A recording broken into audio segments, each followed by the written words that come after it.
اهلا بيكم مع اخبار النادي الاهلي اليوم. خبرنا الاول: نادي الزمالك يعلنها خدنا غرامة كهرباء بالجنيه المصري. أكد الزمالك على أنه بالفعل خد الغرامة من النادي الأهلي بالجنيه المصري وليس بالدولار، في ظل العلاقات القوية التي تربط بين الناديين حاليا ما بين إدارة الخطيب وإدارة حسين لبيب. مؤكدين في نادي الزمالك على أنه تم الموافقة على الحصول على الغرامة بالجنيه المصري من أجل إغلاق هذا الملف تماما ودفع الغرامة واستفادة الزمالك من الفلوس.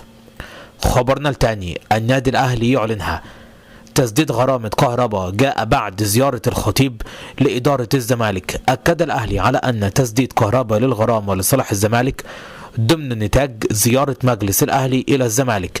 حدث هذا بعد تنسيق ما بين خالد مرتجي وهاني بيرزي عضو إدارة الزمالك. مؤكدين في النادي الأهلي على أن كهرباء كان ينقصه مبلغ قليل وأكمله، وفي الأيام السابقة تم الدفع. خبرنا الثالث: رسميا الزمالك يعلن عن القيمة الكاملة لغرامة كهرباء.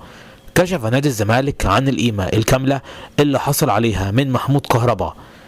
القيمة الكاملة هي على حسب تصريحات الزمالك 2 مليون و476 ألف و389 دولار.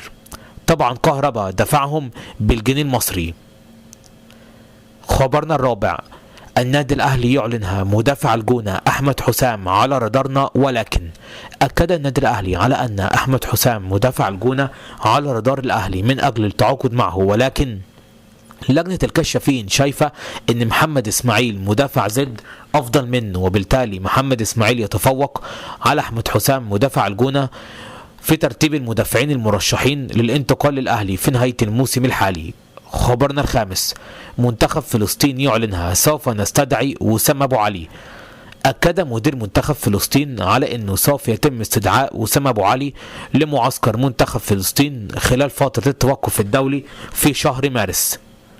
مؤكدين على أنهم بيتواصلون معاه